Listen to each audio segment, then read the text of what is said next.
your prediction from yesterday, which was that it was going to be the benediction last night. I think we're just getting started, silly me. I don't know. But I think you said seven. hold on, Skip. I did. But Skip, will you give me credit for this?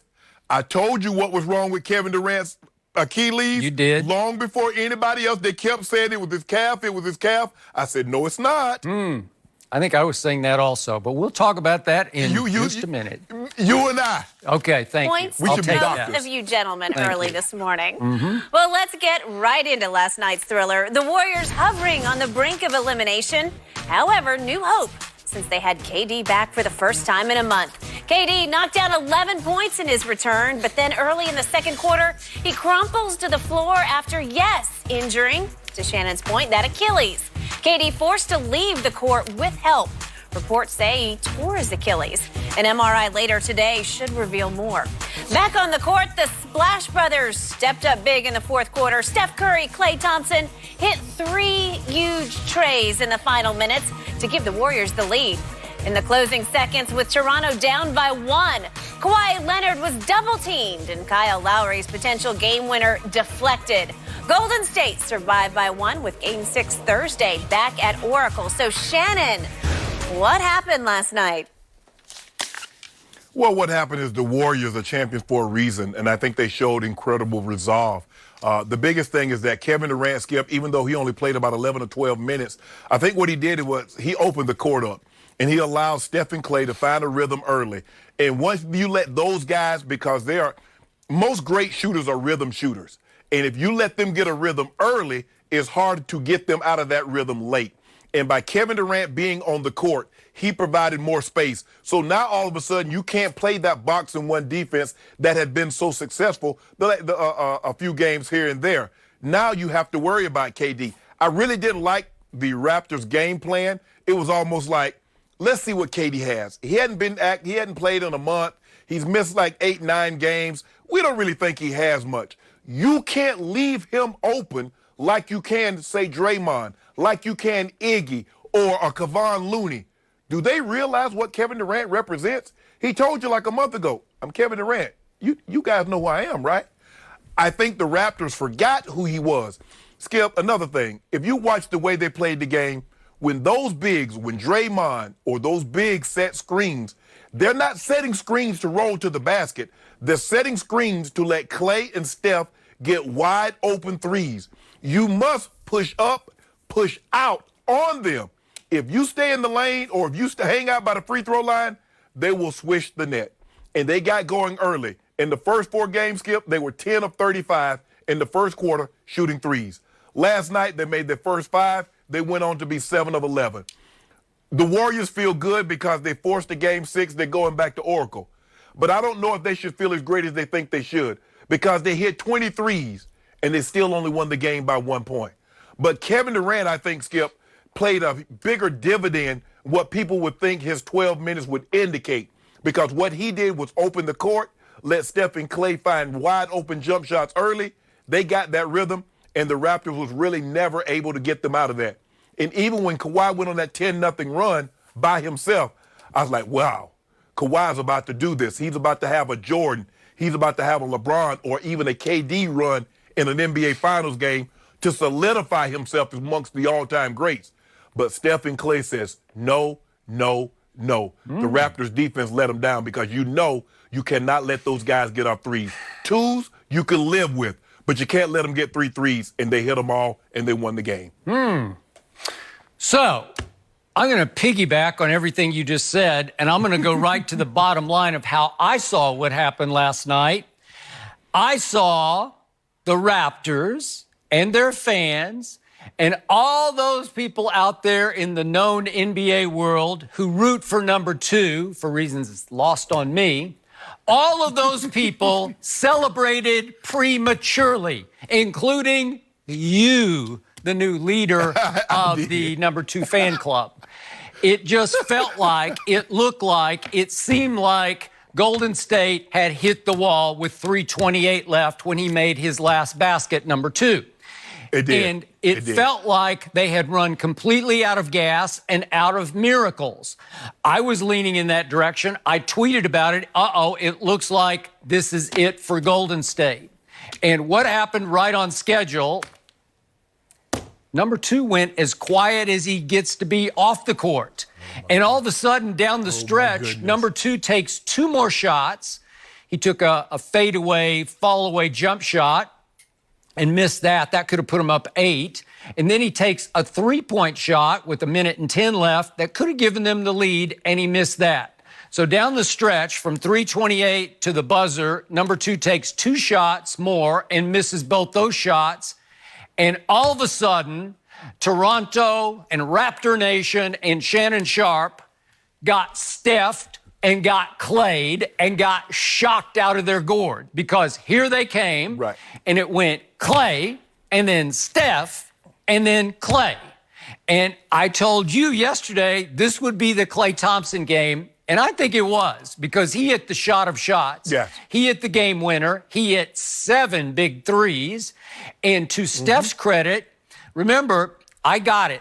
You know, I'm with you on this. Kevin Durant set a Willis Reed Memorial tone in this basketball game. For those who don't remember, it's back in the 1970 finals. It's just legend in New York City that Willis Reed hobbled out on what was a torn quad. It was I don't know if it was ruptured. I think it was just torn. And he had missed game 6. This was game 7 at Madison Square Garden. And he hobbled out and made his first 2 shots and hung on for about 20-odd minutes. But that set the tone for them to win the championship over the Lakers that year. In this case, Kevin did set an early tone. But remember, in the second half, Steph Curry just lost it. He went stone cold. And he had missed, he had made 1 of 8 threes in the second half until he made that one.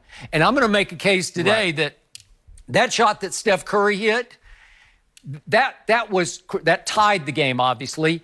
I think that was the biggest 3 he's ever hit in his career. And we were hard on him yesterday, and he deserved the criticism we gave him yesterday.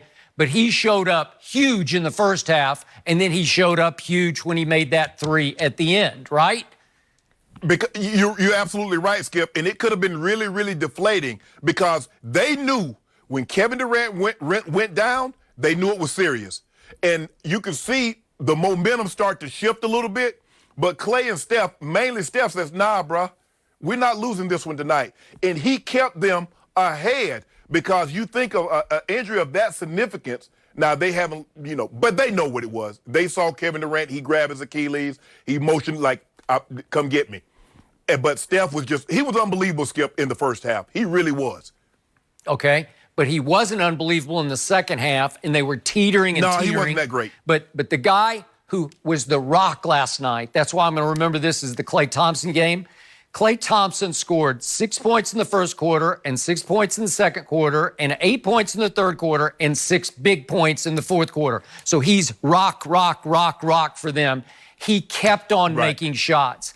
He was the difference maker to me. And again, they got a huge game from DeMarcus Cousins that I did not see coming. But obviously they lost Kevon Looney again. He's going to try to suck it up and get some more rehab and play in game 6. But they lost him for the remainder of the game last night. So DeMarcus just had to play big, and he did. He made 6 of 8 shots. That's 14 points and 6 rebounds. So that was critical. But the big... Go ahead. Skip, if you don't mind me interrupting, Skip, they played Boogie Cousins out of necessity.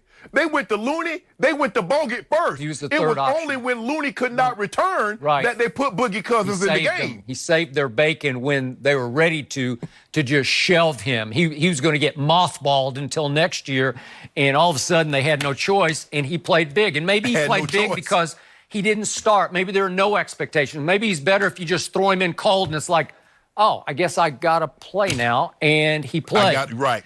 But the incredible thing to me is that Golden State survived another basketball game by playing, by their standards, by their championship standards, a poor fundamental basketball game.